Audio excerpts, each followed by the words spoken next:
All new at 4, new details in the case of a missing Manassas mother. What we're learning about her husband charged. Last thing we wanted for Mamta was to suffer. And unfortunately, the evidence shows that she did. The chilling new evidence coming out of court today as the community tries to heal. Plus, packages stolen by someone you'd least expect. The warning from Montgomery County Police, who say there could be more victims. It's going to keep getting warmer as we head into the weekend. We'll let you know if those temperatures will hit the 90s. Then, incoming freshmen at the University of Maryland are moving onto campus. It is so exciting. It is a little bit overwhelming. What students are looking forward to for the next 4 years. And the event of the year for book lovers is just ahead. Details on this weekend's National Book Festival. You're watching the station covering all of the DMV. This is DC News Now. Thank you for joining us for DC News Now at 4. I'm Mark Hall. And I'm Annalisa Gale. We have new details in the case of a missing Manassas Park mother. Court documents now allege her husband murdered her in their home before concealing her body. And we do want to warn you that some details of this case are disturbing. Yeah, today a judge ruled that Mamta Kafla Bhatt's husband, Naresh Bhatt, will remain behind bars this weekend. He appeared in court this morning for the first time since he was arrested yesterday and charged with concealing her body. DC News Now's Randy Bass has been following this story for us as police continue to search for more answers this afternoon. Randy.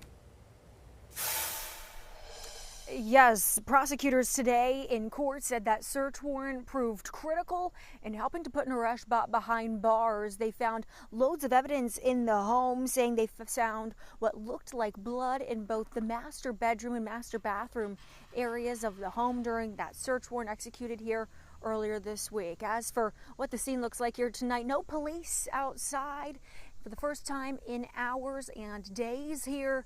We now see a memorial of flowers, photos, and candles growing here tonight. I think I'm still in a state of shock, honestly. Mamta Kafla Bhatt's former co-worker Holly Worth coming to grips with the grim details revealed in court today. The last thing we wanted for Mamta was to suffer.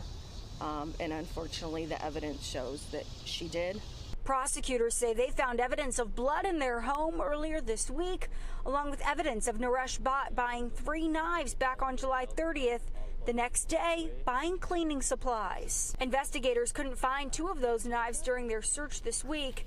Prosecutors say her communications with family and friends went silent days before her cell phone last pinged from a Loudoun County tower on August 1st, near a cafe where Naresh said he visited.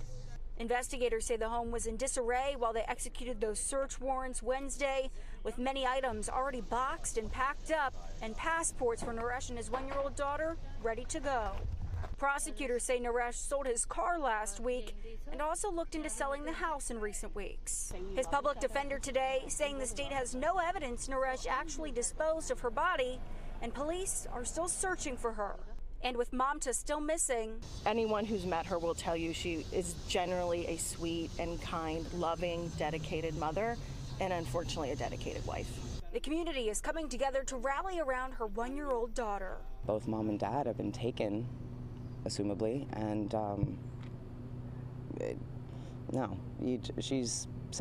she's now a daughter of all of us.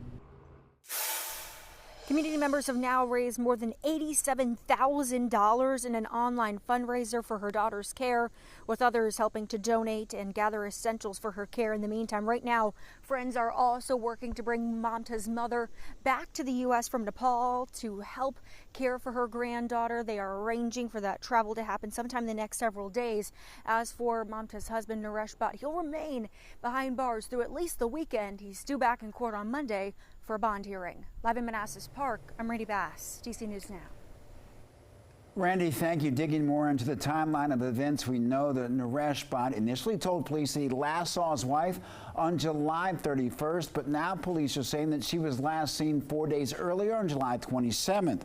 And Manassas Park police conducted a welfare check and spoke with the husband on August 2nd. 3 days later, he reported his wife missing. And more on the timeline. Manassas Park police executed a search warrant at the couple's home on Heather Court on Wednesday.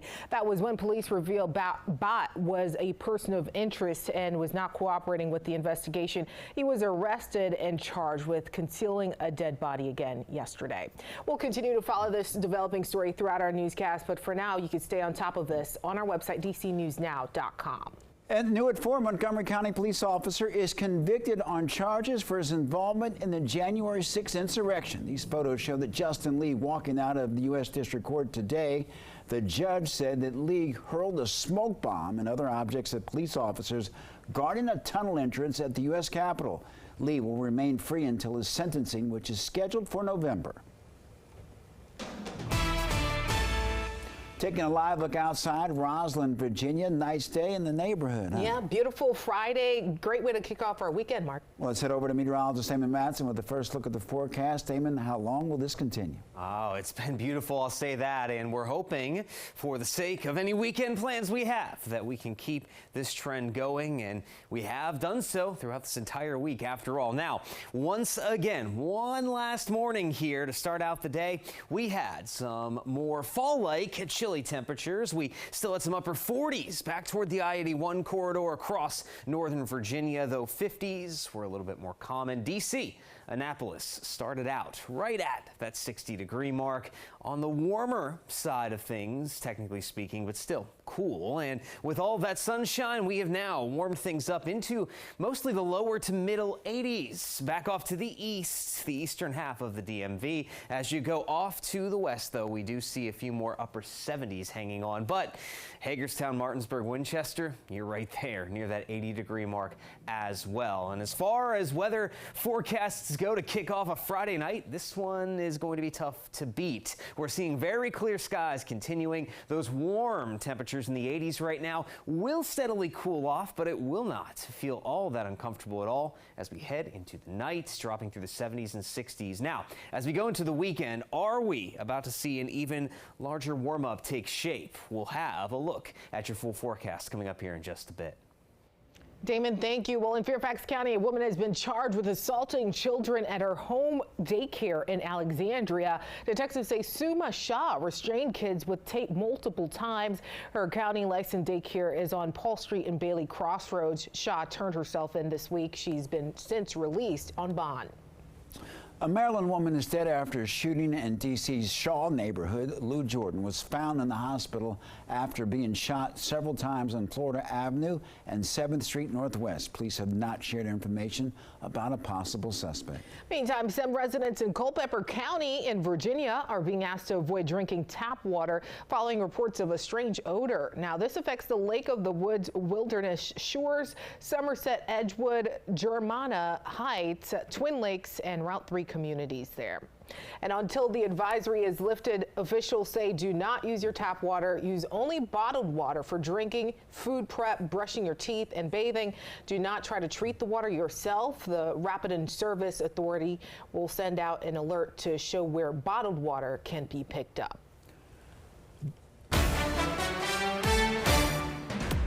DC News Now is your local election headquarters. Independent presidential candidate Robert F. Kennedy Jr. suspended his campaign today in Phoenix. He's now thrown his support behind Donald Trump. We will have more on his announcement coming up on DC News Now at 4. Well, the stage is officially set for the presidential election. Vice President Kamala Harris accepted the Democratic Party's nomination at the DNC last night. Harris talked about her personal story and background as a prosecutor makes her uniquely qualified for the role. Former President Donald Trump accepted the Republican nomination at the National Convention last month. In Prince George's County, firefighters rescuing a baby deer stuck in a fence. It happened this morning in Oxon Hill. That baby deer was not hurt and was able to reunite with mom. The 2024 National Book Festival in D.C. returns this weekend. It's happening tomorrow at the Washington Convention Center.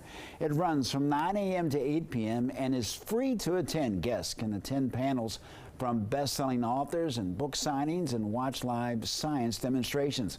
A full list of participating authors and event schedule, head to our website, dcnewsnow.com. In our our schools, drivers look out for school buses and students on the road next week. A wave of students across the D.C. region will begin classes on Monday. Now, taking a look at your screen here, classes start Monday for D.C. Public Schools, Arlington County Public Schools, Montgomery County, Prince George's County, Charles County, Washington County, Anne Arundel County, and Howard County Public Schools. Meanwhile, thousands of University of Maryland students are also preparing to return to class next week. Today was move-in day for freshmen. DC News Now's Tim Reed was on campus speaking to students and area businesses. Glad to have students back for business. This morning, I spoke to several freshman students who tell me they are excited to be moving into their dorm for the school year. I also spoke to a manager at a local restaurant who tells us he's hoping his business will improve now that students are back on campus. All day Friday, it was a busy time at Elkton Hall as dozens of freshman students and their families moved them into their dorm. That includes Chrissy Riley and her roommate. Both are from Annapolis, Maryland. Luckily, we're on the second floor, so it's not a big hike to get there. But we do have a lot of stuff for girls, so we kind of bring everything we have with us. So it's a little difficult, but we'll get it all smoothed out and worked out. It is so exciting. It is a little bit overwhelming, kind of the build up to all of this, because we've been planning for months and just been so excited. But now that we're finally here, I'm so excited to really get going. We have class starting on Monday.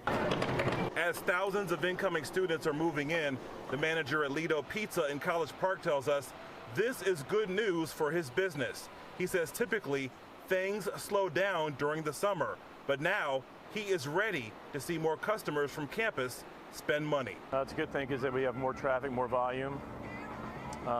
It's steadier, busier.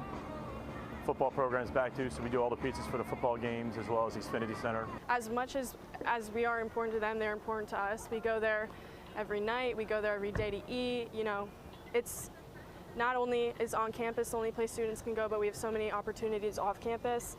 And like you said, I mean, we rely on these grocery stores and these fast food places and these restaurants.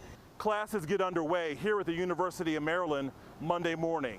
In College Park, Tim Reed, DC News Now.